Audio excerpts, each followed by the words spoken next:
Provost McCarthy, who is going to offer some opening remarks. I just wanted, once again, to welcome you on behalf of the center, and I want to extend a special welcome to our guests from near and far, from Puerto Rico, from Florida, from Connecticut. The center convened this conference in response to and in solidarity with the dire situation still confronting the Puerto Rican people on and off the island after Hurricane Maria. A grave crisis situation that is the consequence of both natural and, as will be emphasized in this conference, unnatural disasters, of the devastation wreaked by a Category 5 storm and a crisis aggravated by the ongoing economic and political crisis assailing the island over a number of years. And also that crisis is exacerbated, of course, by the inadequacy, to say the least, of the U.S. colonial powers' response to the situation. But these are among the many critical issues that we'll be discussing over the course of this afternoon. My task at the moment is simply to thank all of the people who worked tirelessly to make this conference possible. First and foremost, our amazing CLACL staff, especially the center's graduate assistants, Aurora Santiago Ortiz, Ana Ospina, and Jacob Carter, and our superb undergraduate RAs, Victoria Duran, Nina Stone, and Joel Flores. And last but not least, my colleagues, Roberto Alejandro, Agustin Lamontes, and Luis Mayaguez as well. We also want to thank our sponsors, or our co-sponsors, the Political Science Department, and the Office of the Provost, and Provost McCarthy himself, who generously supported a program to bring Puerto Rican faculty to UMass this semester, and provided funds to CLACLs that partly underwrote this conference and this solidarity effort. So it's my pleasure to introduce Provost John McCarthy, who will offer some opening remarks. Thank you.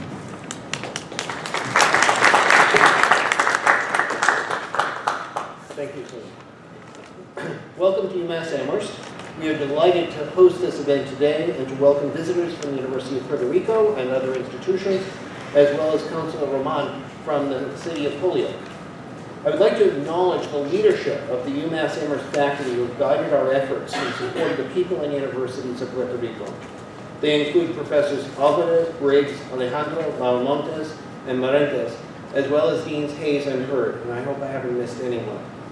When we first discussed finding ways of bringing visiting faculty here from Puerto Rico, I thought immediately of the Scholars at Risk program, which brings us faculty from countries where they are at risk of political oppression. The theme of unnatural disaster emphasizes the political dimension of the ongoing Puerto Rican crisis and makes my analogy to Scholars at Risk seem particularly apt. In addition to our program of bringing visiting faculty here, we have also made efforts to support students. We belong to the National Student Exchange Program, which has 7 affiliated colleges and universities in Puerto Rico and 2 in the U.S. Virgin Islands. Students who were admitted from these institutions in the fall have been extended into the spring, and another joined us in the spring as well. This domestic exchange program allows students to study here at very low cost, and we have also extended in-state tuition to students transferring here from Puerto Rico to help increase the affordability of an education that they can continue here at this university.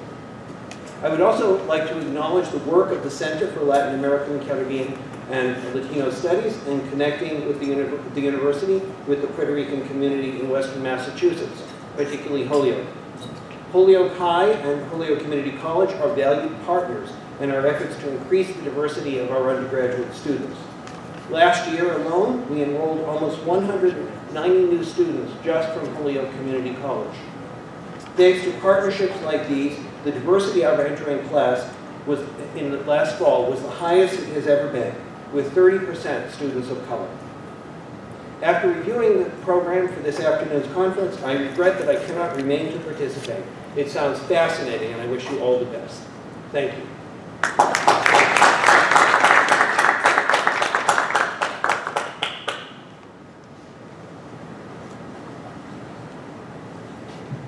Was I supposed to do something? Thank you, John.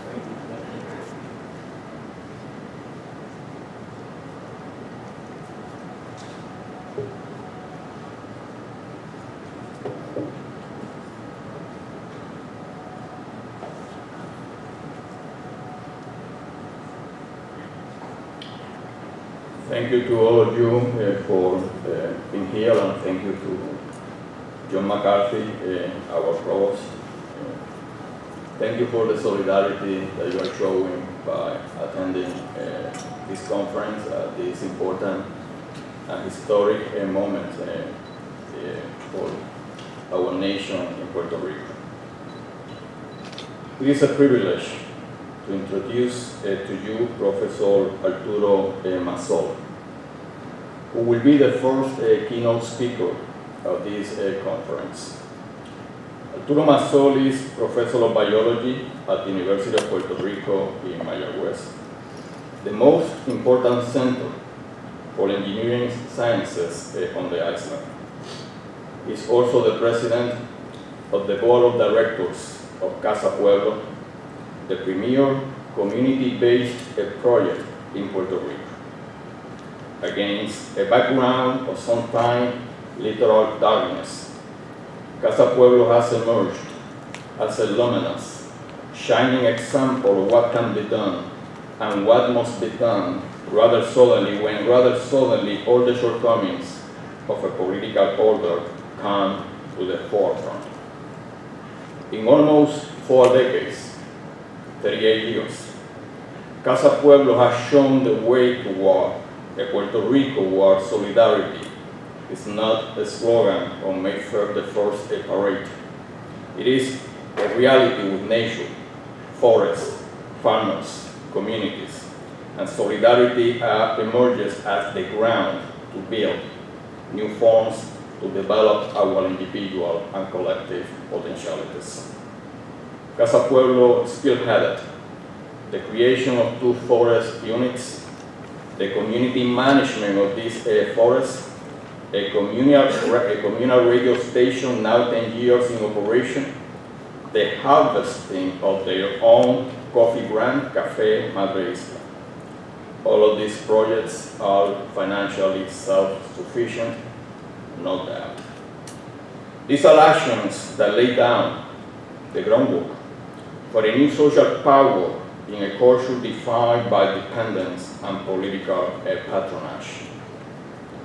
Arturo Massol is the son of Tinti, Deja, and Alexi Massol, legendary founders of Casa Pueblo in 1980. At a moment where the onslaught of the boring and predictable recipe of austerity and privatization is the only thing that the government in Puerto Rico can offer as novelty, Arturo is the proud product of the public school system in Puerto Rico, as well as a distinguished alumnus of our beloved alma mater, University of Puerto Rico. We know that both the public school system in Puerto Rico, la Escuela Pública, and the UPR are now in the crosshair of the colonial government. Arturo has also been a researcher of the heavy metals, so pervasive in the U.S. Navy training range in Vieques for 60 years, and probably one of the factors that may account for the high rate of cancer in that municipality. It is a privilege to introduce to you Professor Arturo Massol.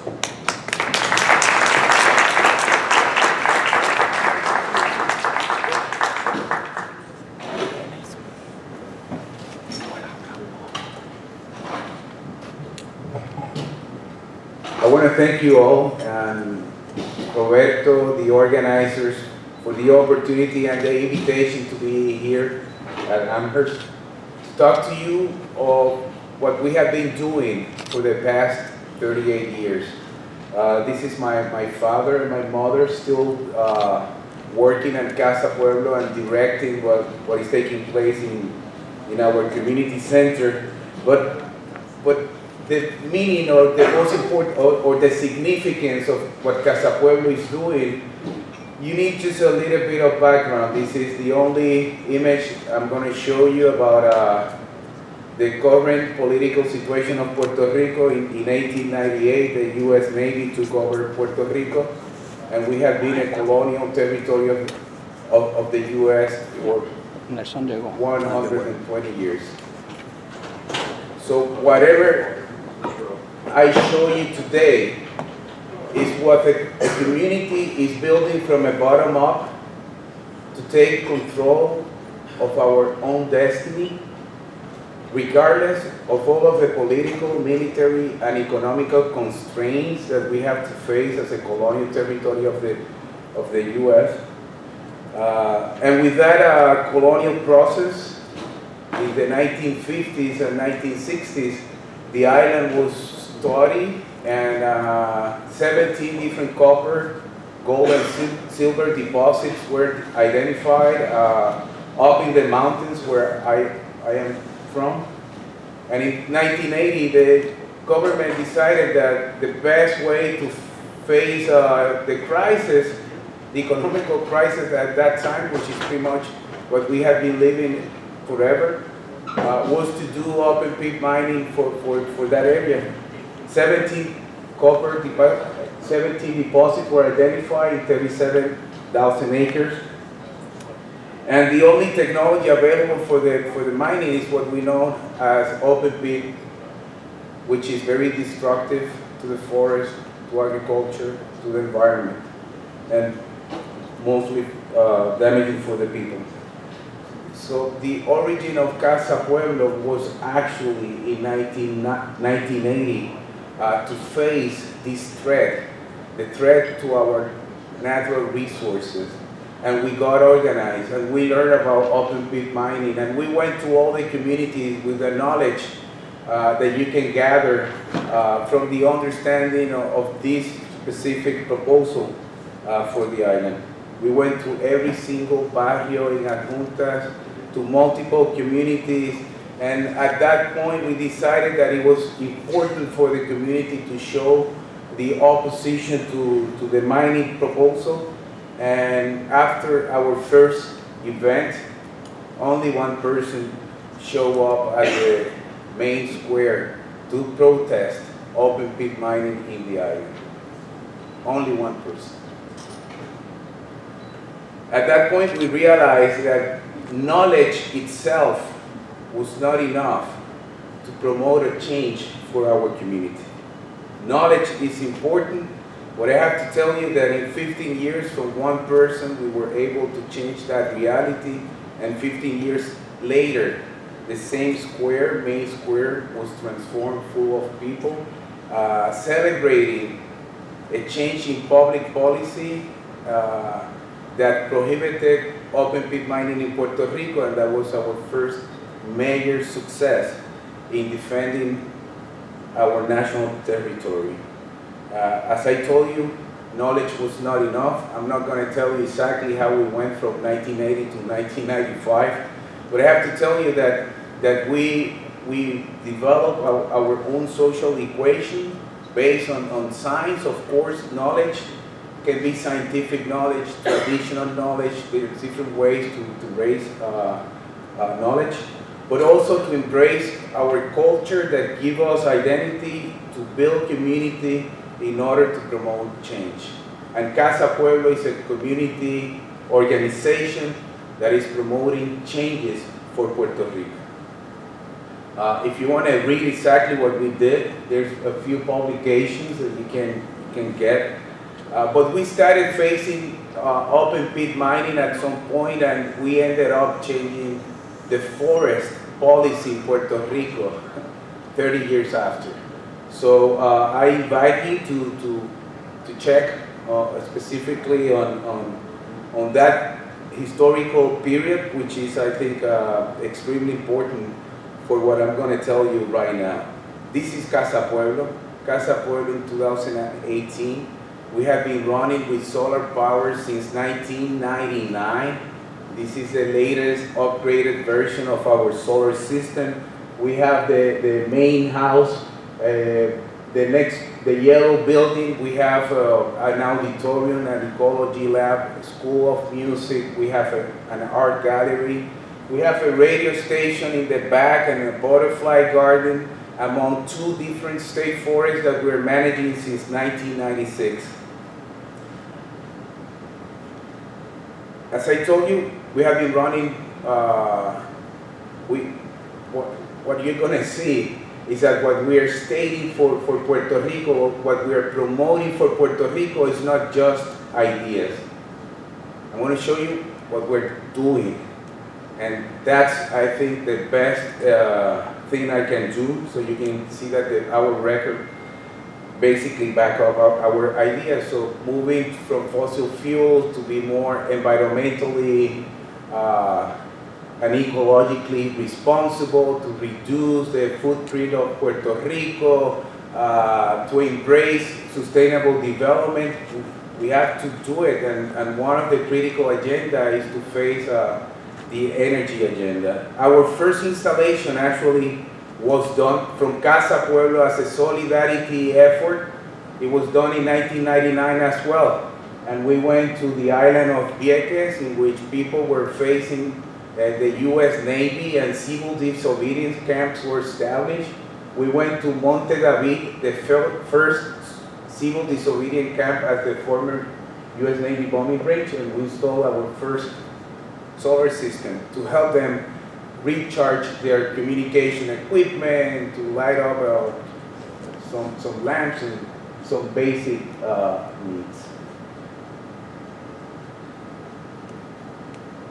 We built, inside of one of our forests, we built a school. And students are going 5 years. In 2013, we established the first school forest, in which students from different from public and private schools in Puerto Rico, they send the students to learn lessons from the forest, like the cooling effect of the vegetation and how it modifies the micro-weather, and the consequences on biodiversity, and through observation and the scientific methods, the students are learning lessons that can be used in society to drive sustainable development. So we have been doing that for quite a long time. Now Ecuador is learning about this, and they have their own network of school forests. Chile is doing as well. So in this process, we have been breaking the geographical isolation and the political isolation of Puerto Rico with Latin America. As Roberto said, we needed a way to engage into a permanent communication with our people, so we established the first community radio station, Radio Casa Pueblo 1020. You can listen to Radio Casa Pueblo tuning. We have been doing that for 10 years, and this is the voice, la voz de las aguas, los bosques, nuestra gente, the voice of the waters, the forest, and our people. And to do this, we have to break dependencies. We're economically self-sufficient, and for that, we have been processing Café Madre Isla to generate the basic income that we need to promote our social agenda. And I brought one so you can see it. It's a very real one. Café Madre Isla is like Eugenio María de Hostos referred to Puerto Rico instead of la Madre Patria España. Hostos, Betances se referían a nuestra Madre Patria, nuestra Madre Isla. So this is Café Madre Isla. I wish I should have brought like one for each one of you. But I have one, and this is for Roberto.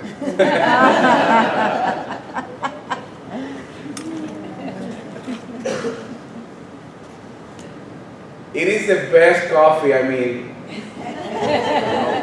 My mother said that it's the best coffee because beside the beans and all the efforts, it has a strong solidarity component that you will not find it in any other coffee.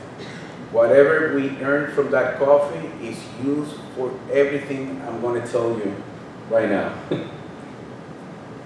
With regard to the hurricane, and after Hurricane Maria, we have to talk about PREPA, the Puerto Rico Power Authority, because it had been, what we have been facing in Puerto Rico is a failure of central utilities, of the local government, of the federal government to address the consequences of a natural event. That natural event, Hurricane Maria, has ended up as a natural disaster because of the government response. It's a created disaster.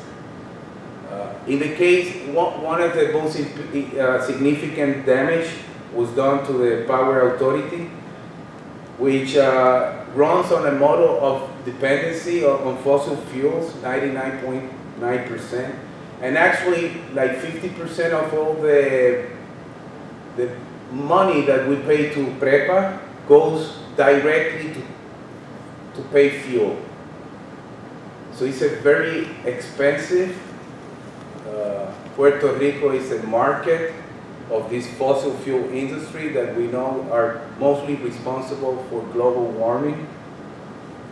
And economically, when we think about the crisis, the economical crisis of Puerto Rico and all of the consequences, think about that between 2000 and 2009, only $22,000 million escaped from our economy just to pay for the fuel. So how can you fix an economy like Puerto Rico when you are draining all the resources, starting from the energy production? So in 2010, the governor of Puerto Rico at that time, Luis Fortuño, decided that we were facing an energy crisis, and he stated like an energy emergency at that point, and we thought he was going to fix the energy agenda of Puerto Rico, but instead his solution was to propose a pipeline, a gas pipeline. Like building a pipeline was going to be the solution to our economical crisis. It was going to go through one corner of the island to the northern part, crossing 234 bodies of water, forests, the home of people, and agricultural land, among other environmental impacts. So instead of one person showing up at the main square, we had 30,000 people showing up at the main square because we run everything in Casa, Pueblo with our social equation of science, community, and culture. So this is people of Puerto Rico saying, we don't want the pipeline, that is not the solution to our energy crisis. So eventually, we were able to stop the pipeline, another threat to our national territory.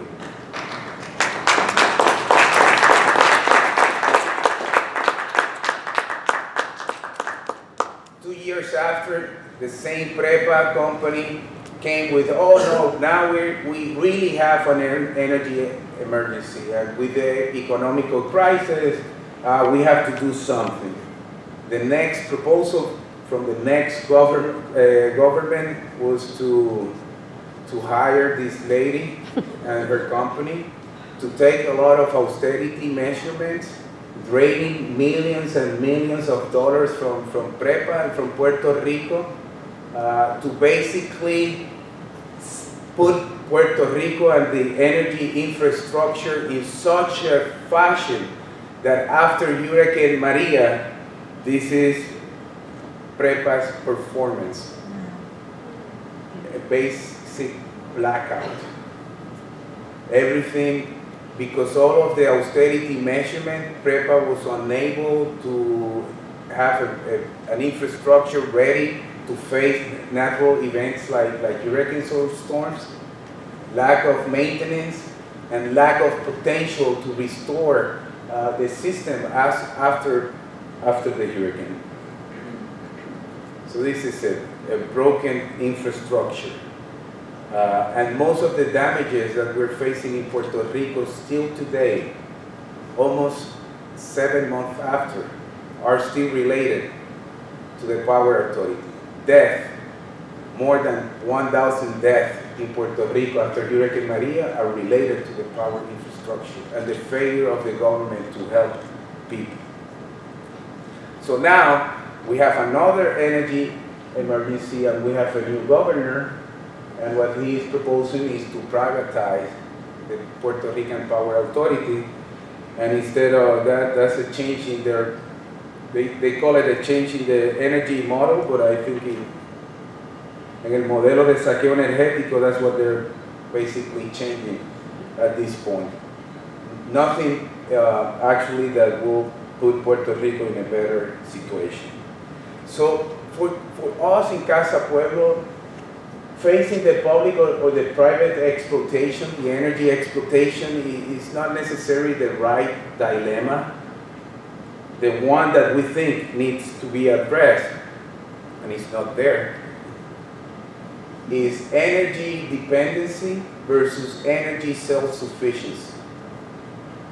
And what Casa Pueblo is promoting is energy self-sufficiency. We should be energy independent.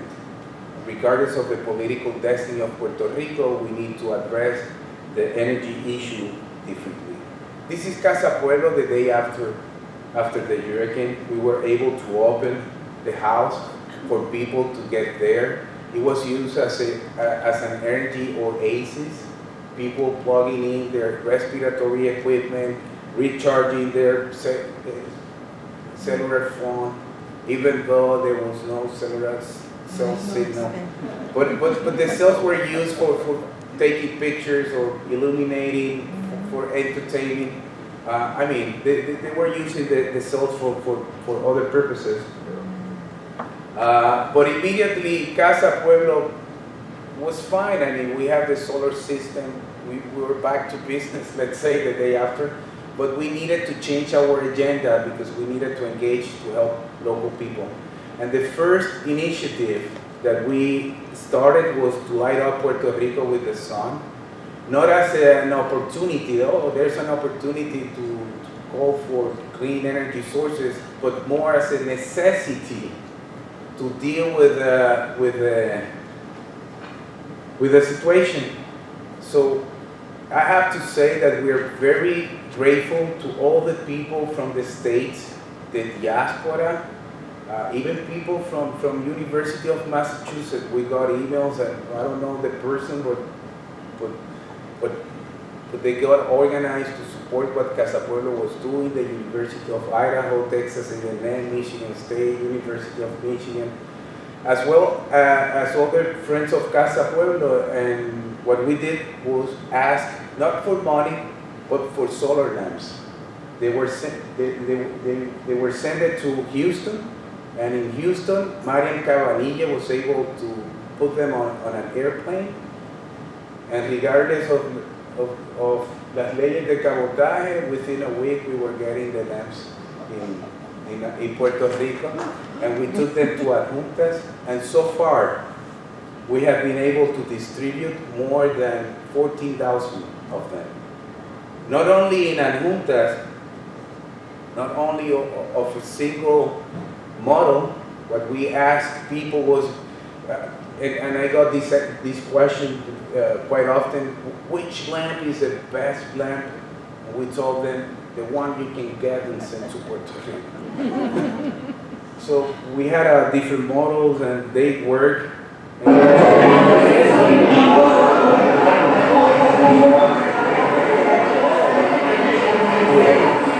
So this is the people getting their lamp in adjuntas. We showed them, they got to Casa Pueblo, they got coffee, we explained them how the lamps work. It was used for educational purposes, it was to improve quality of life, to help the elderly, to help the young kids to feel better at night. And people were leaving Casa Pueblo quite happy, and we helped people in Lares, and we helped people in Jayuya, and Utuado, Castañer, we went to Idebajo in Salinas, Loíza, Barranquitas, 1,000 lamps went to Vieques, and so we were helping many others to light up Puerto Rico with the sun. After that point, and it was very interesting going through the rural areas and see people, instead of hanging their clothes to be dried up with the sun, Well, they were hanging the lamps to recharge the lamp during the day and then to use it at night. So that was nice. But we know we lack the political power in Puerto Rico, which is a huge political constraint. But we have a lot of social power, and I think that's our greatest potential. So everything we do is to promote social and to build on social power. And what we're doing right now, after the solar lamps, and what Casa Pueblo has been doing, and this is why I'm here, is we're calling for an energy insurrection. The board of fiscal board, the local government, is dictating from the top to the bottom what is going to happen with the energy agenda. What we're saying is we have to build a bottom-up approach again and call for an energy insurrection, and we need energy insurgents to help us do it. We went to a community with a lot of needs. Like Maria, actually Maria is her name. She needed dialysis and she was unable to do the dialysis at home for 2 months. And we were able to set up an urgency energy system with the solar power to energize the dialysis machine. And we did it with Carmen and her son that needed respiratory therapy, and another person had an amputated leg and needed light and better power system, and another person needed insulin to be refrigerated. So we built 10 houses with an energy urgency system to power a small refrigerator and a small appliance plus lighting. That's in La Comunidad de Loya. You can see one house and the other house, and helping people that will not be able to modernize their houses with solar power. So we have to do it. We have to help them. So this is Braulio Castillo, Carlos Medina on top of one of those roofs, helping them set up their energy equipment. And at last, Maria was able to turn on their dialysis machine, and she had been taking her therapy at home using energy self-sufficiency, using the sun. The other thing that collapsed in Puerto Rico after the hurricane was all the communications. I think it was even more dramatic than the public utility. Was a private utility failing to Puerto Rico because Puerto Ricans were unable to communicate with their own people. In our case, we have the radio station, Radio Casa Pueblo, and our radio transmitter is away in the mountains, and getting diesel fuel to the site, and recharging the alternative power plant was complicated. And it happens to all the communication transmitters, so we decided that we needed energy self-sufficiency for communication. And 2 months ago, Radio Casa Pueblo and its transmitter became the first transmitter in Puerto Rico and the Caribbean fully energized with the sun. So now operational costs have been reduced. We're having energy saving, and we're going to be better prepared for the future to face other events. And what we're telling the communication companies is you have to get prepared as well, because you should not fail your responsibility to the people of Puerto Rico in the future. And that's that's a private sector. It's not only the public sector, it's public and private. What about entertainment? In Casa Pueblo, we decided that we needed to build a cinema, and this is a solar-run cinema with a 7.1 surround audio system, high definition, 71 chairs. Imagine having the cinema before the Hurricane Maria.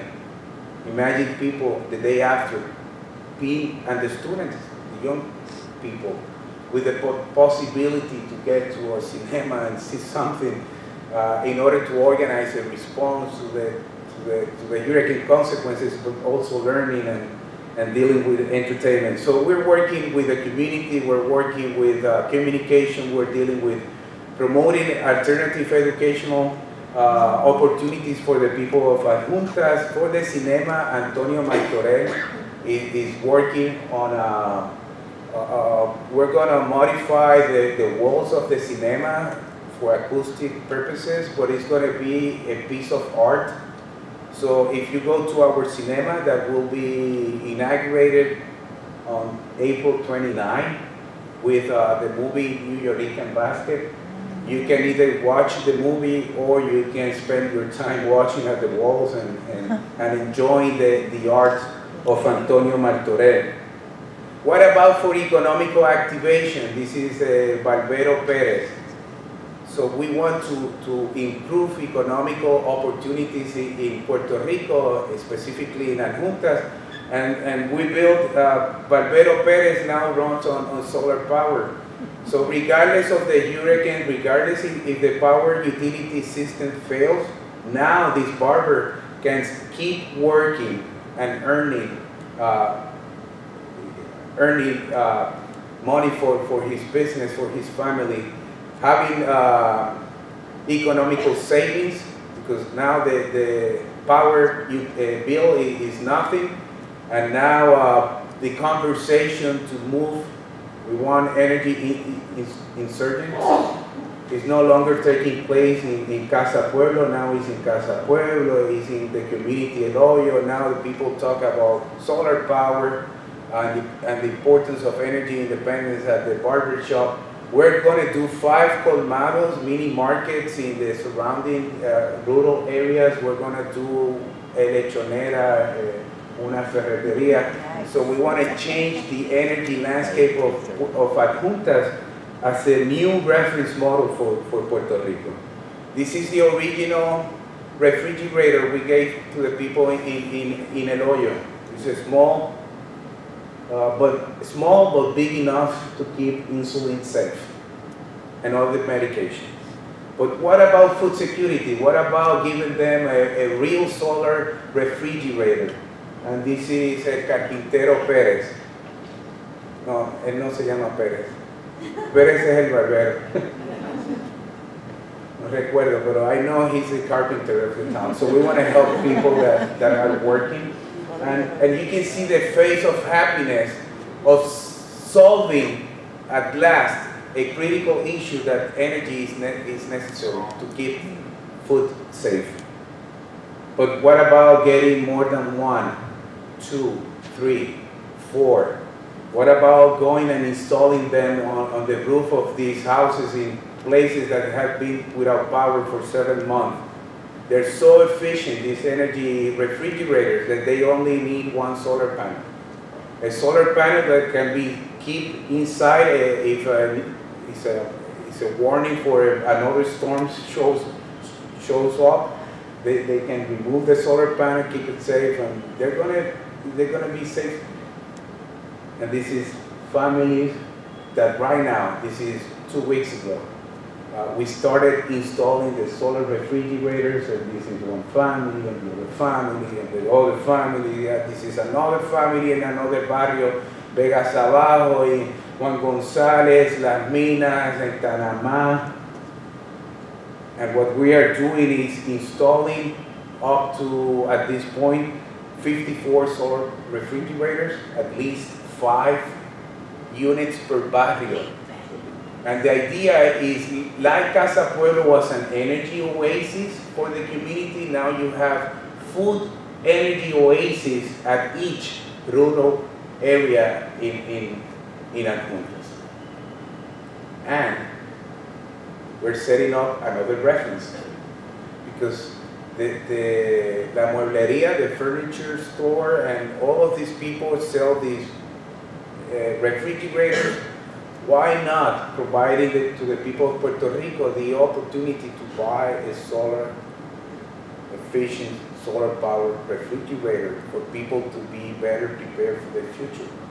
So it's a commercial opportunity for others to create jobs for the installation, to create economical activity for the island. And they have their own freezer, so you can have livers Anita. This is Maribel Hernandez that works in Casa Pueblo, a great woman. And this is the face of Doña Martina. Doña Martina told us like 30 years ago when we were going to buy Casa Pueblo, and the government offered us like half of the money that was needed to buy Casa Pueblo, and we were very happy because we had no money, and all of a sudden we were going to get like 50% of the money that was necessary. She told us, and she's a hard worker. She lived with ayuda, cupones, food stamps. But she works collecting latas de aluminio, and she works picking up coffee. And she's a hard worker. And she told us like 30 years ago, if you take that money, that house is going to belong to the politicians and not to the people. So the greatest lesson, when we all agree and democratically could have taken, everyone voted, oh, we should take that money. She sort of vetoed all of us. And we had to develop Café Madre Isla and search for our own economical self-sufficiency project. And that lady got the news from Alexis Massol that her house is going to be the first house Casa Pueblo is going to build fully energy self-sufficient. And that is taking place next week. So her house in a humble community in Adjuntas is going to be a new reference for the people of Adjuntas. That is not only the barber shop, it's not only lighting up some area, it's not just to power the dialysis machine, it's not just to run the transmitter. Now you can run your whole house. And she's happy. I don't want to give you the impression that we have been dealing with only energy issues. This is sort of like a summary of what we have been doing after Hurricane Maria, which includes tarps, includes chainsaw, includes distribution of water filters to help with another critical component. We have been growing. We have a new coffee plantation for Café Madre Isla. But I want you to focus on that corner, the U.S. map and Puerto Rico. We have been building new relationships with the diaspora, with the people in the States. This is not building links with FEMA. This is not with the U.S. Congress. We don't care about Donald Trump. We care about the people that cares about Puerto Rico, even here. And when you see the response from Casa Pueblo after the hurricane, we don't have the same resources. We don't have the same political power. But everything that has been done, that we have been able to channel the anxiety from people from the States wanting to help Puerto Rico and finding Casa Pueblo as a great platform vehicle to channel that. That difference is the heart, the commitment, the sense of solidarity that every one of you owns. And when we put that into a response, there's not a technical response that can be as effective as what Casa Pueblo has been doing. People tell us, how can you raise money to support for these special projects? And I have to say that a lot of foundations are helping us right now, and other people are donating money, and they want to help, which is great, because then we can help more people. But I want to show you this young lady. She's from Michigan. Her grandmother live in New York. Her mother lives in Michigan. We have 3 generations.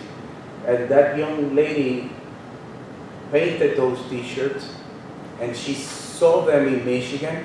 And when she got to Casa Pueblo, a month ago, she came with a check of $300 that she was able to gather because she wanted to help Casa Pueblo help others. And I think that's sort of like the heart of how you can finance an insurgency. Because yes, we wanna build a reference energy landscaping and juntas that from the bottom up will push the people from the top to do differently. I want to close my presentation with Naomi Klein came to Adjuntas the other day. She went to other communities in Adjuntas. What I'm telling you is what Casa Pueblo have been doing, but other communities that were organized, like Idebajo in Salinas, or the group of Mariana in Humacao, and you have the same thing in other parts of Puerto Rico. They had similar stories like the one I'm telling you. So that's the other lesson. We have to get organized from the community point of view, because things are different. Naomi wrote a piece on Puerto Rico, the Battle of Paradise, and she was at Democracy Now! Last Thursday, and I want to show you a clip. You haven't been in Puerto Rico, I'm telling you what we have been doing. She saw what we have been doing, and this is what she said. Well, Naomi, you begin your piece talking about the town of Adjuntas up in the mountains of Puerto Rico, and also about one of these grassroots organizations that even before the storm had already been pioneering at least electricity generation for their own center. Could you talk about that some? Sure. I mean, one of the things that I found most striking when I was reporting in Puerto Rico was, we heard so much about what didn't work, and almost everything didn't work. The food system collapsed, the energy system completely collapsed, and is still in a state of collapse. But there were a few things that did work, and one of the things that worked in the community that you're referring to was solar power. And there's this community center in Adjuntas, which is called Casa Pueblo. It's been around for decades. It's been at the center of a lot of major fights in Puerto Rico against open pit mining, against logging, against gas pipelines. But they've also been building their alternatives, and they've had solar panels on their roof for more than 20 years. And after Maria wiped out the electricity grid, it turned out that Casa Pueblo's solar panels, rooftop solar panels, survived the hurricane-force winds, survived the falling debris, and so you had this beacon. Arturo Massol, who is the director of the board of directors of Casa Pueblo, described it as an energy oasis. So in the midst of the sea of darkness, you have this community center that has light the day after Maria because their solar panels survived. And so people came there, it becomes this hub of people-to-people recovery. They start handing out solar lanterns, and it becomes this kind of field hospital where people plug in their medical devices. So this is, very intensely practical. And we saw some similar things happening on farms as well.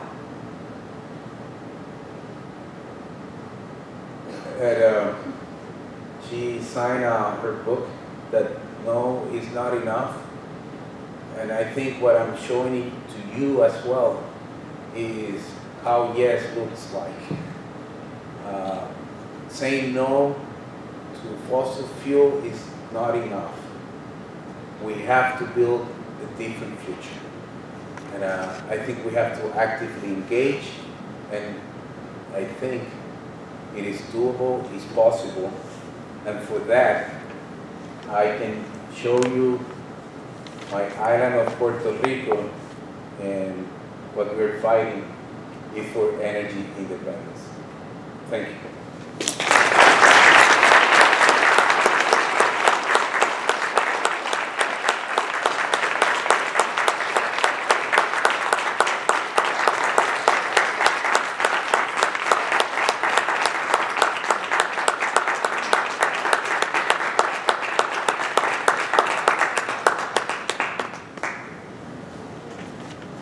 Yeah, if you want to take questions, Questions? Devote 5-10 minutes? Should I?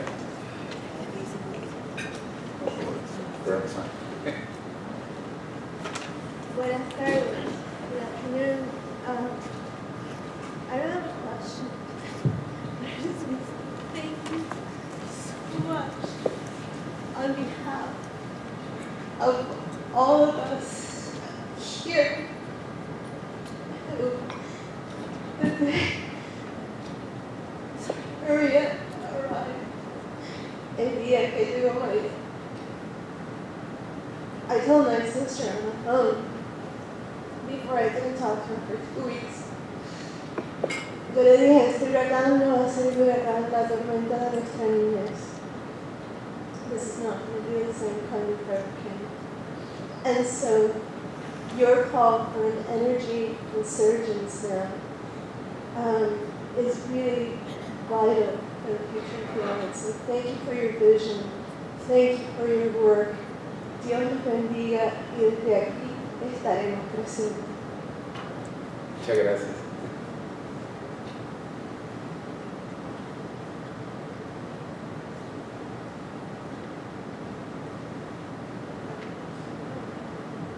I just want to ask if there is a way to become sustainer donor for your organization and how we can do that.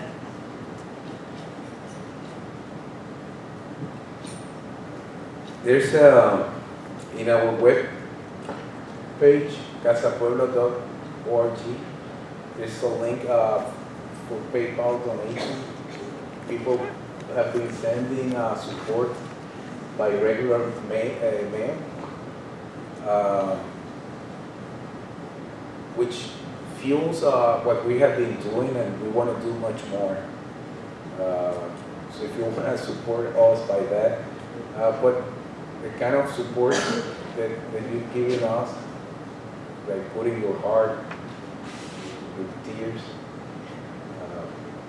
we appreciate that a lot. Hi, I have a question. So how did you, so I saw the 4 guys or the 5 guys installing the solar panel on the roof, like were they trained engineers already, or did you have to train them, or how do they know how to install it?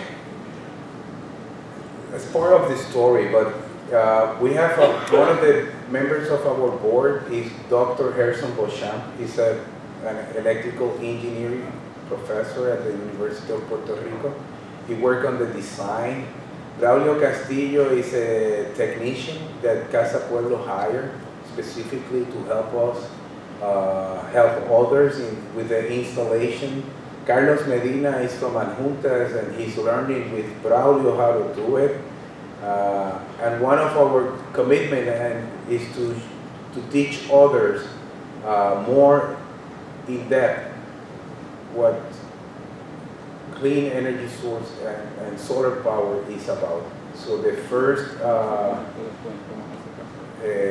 workshop that we're going to be hosting, because we're going to be hosting workshops for the local people and for others, will take place on April 22nd, because we're going to be celebrating 38 years of Casa Pueblo in Adjuntas, and one of the events is going to be the first workshop on solar power.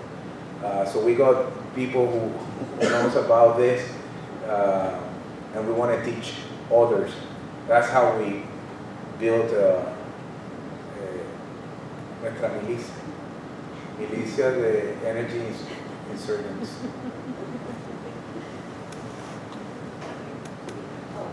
Thank you so much. You said that similar projects are happening in other parts of the island, and I'm wondering if you are connected, if you have a network, support each other, and also if there's main organizations in the diaspora that work directly with you.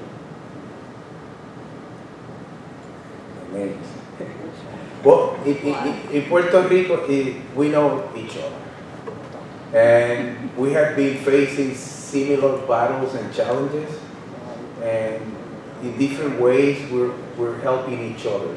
Like when I said Y Debajo in Salinas, which is a great group, We'll help them with solar lamps when we had them, when we got them from the States. But each one is creating its own history with their own leadership, with their own voices. So what you see, Casa Pueblo is one, but debajo is another one. You have Mariana in Humacao. There's groups in Loíza that maybe they don't have a name. Mari, do you know? They're like Modesta, Irizarry, but there's community leaders that have been working, not necessarily with a name of a group. In the States, we got support from Philadelphia, a group that got together. The Light Up Puerto Rico was Paula Corso, which is from Peru, with a Puerto Rican guy, Norman Rodriguez. We got support from New York. David Galarza helped us and have been helping us before and during and after. Groups, many individuals with regard to foundations, like in here, the Boston Foundation have been helping us. Grassroots is from Boston. I think they help us with the cinema and some support as well. Open Society Foundation, JPB Foundation, the Lutheran World Relief. There's a guy, Noah, who is actually from Amherst, but he's working in DC and he's happy that we're here. And others that all of a sudden, this foundation that at last, I have to say, at last, they're looking at Puerto Rico differently, because Puerto Rico had been left behind from Latin America and from the States. But that's changing, and I'm happy that they're helping Puerto Rico in a lot of different ways.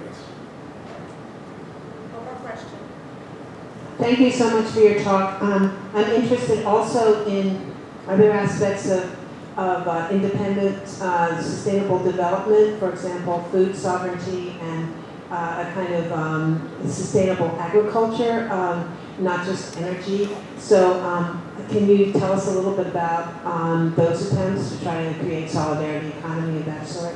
Yeah. We need to address multiple dependencies, and energy independence is not enough. I agree with you. There's a group named Boricua. There's the University of Puerto Rico, the Utuado campus, and other initiatives that are dealing specifically with agriculture. They have been quite effective, and they're creating their own markets. And I think they're getting more attention. And I think a lot needs to be done in order to address that food sovereignty, because 85% of all the needs of Puerto Rico come from away, not from the States. It could be Dominican Republic, Costa Rica, and others. Food stuff that can be produced in Puerto Rico. So I think I agree. It's not only about energy. I'm emphasizing in energy. But in Casa Pueblo, I can say that education, culture, food, those are things that need to be addressed, and that we can take control of our own destiny without waiting for others to impose the agenda for the people from the community. So with that, I want to thank you, and all of you are invited to go to Casa Pueblo to Puerto Rico. So thank you very much.